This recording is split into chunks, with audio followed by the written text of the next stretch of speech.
Once upon a time, there lived a great king who had a deep curiosity about Buddha and his teachings. Although he had heard a lot about the enlightened monk, he had never met him in person.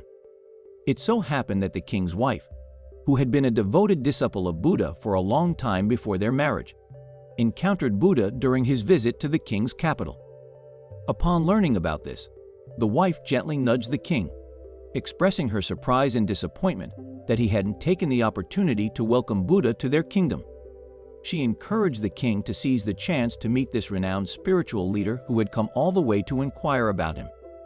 Eager to please his wife and convinced by her words, the king agreed to go and see Buddha, albeit with a touch of hesitation as it would be their first meeting.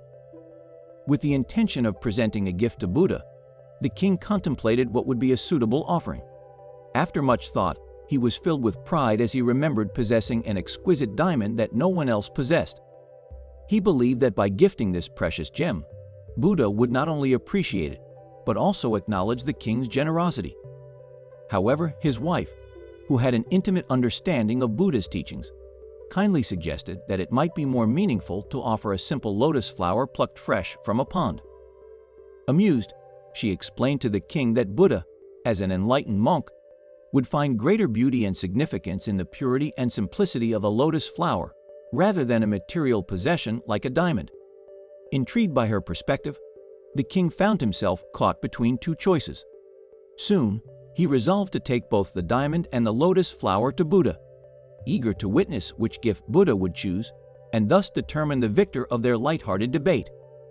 The next morning, accompanied by the wife, the king embarked on a golden chariot and arrived at the place where Buddha was about to begin his morning discourse, attended by a vast gathering of devoted monks.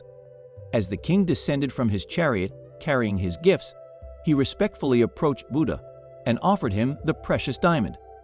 To his surprise, Buddha simply said, "Drop it." Knowing the immense value of the diamond, the king hesitated.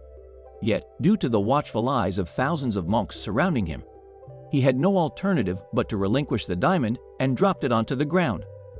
Undeterred, the king then presented the lotus flower to Buddha, expecting a different response. However, Buddha repeated his instruction, saying once again, "Drop it." Puzzled and slightly agitated, the king wondered if Buddha was perhaps insolent or unreasonable. Why would he ask him to let go of everything he offered? Perplexed, but with no options left, the king released the lotus flower as well. Still not satisfied, Buddha uttered the words, "Drop it," yet again. Annoyed and with his ego as a king bruised, the ruler retorted, "Both my hands are empty now. What more do you want me to drop?" Smiling serenely, Buddha explained that he was not referring to physical objects, but rather to the king's personality, his ego, and the mask he had been donning as a king.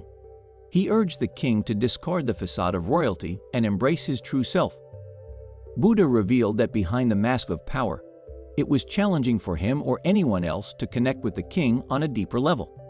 He emphasized that in this space, nobody was an emperor or a beggar, but rather, everyone was encouraged to be their authentic selves and fully immerse themselves in existence. These profound words plunged the king into a deep state of contemplation. At that moment, something within him stirred, and he spontaneously fell at the feet of Buddha, acknowledging the wisdom in his teachings.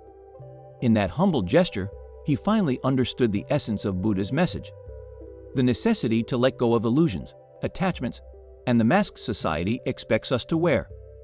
In our own lives, we often find ourselves wearing masks, ones that encompass our names, job titles, and societal identities. Society, with its norms and expectations, molds us into these roles, causing us to lose sight of our true selves. It is through the guidance of revered masters like Buddha that we are reminded of our genuine nature and called to shed the layers of pretense that obscure our inner truths. In conclusion, the story of the king's encounter with Buddha serves as a powerful reminder that it is only by dropping our ego and letting go of false identities that we can discover our authentic selves.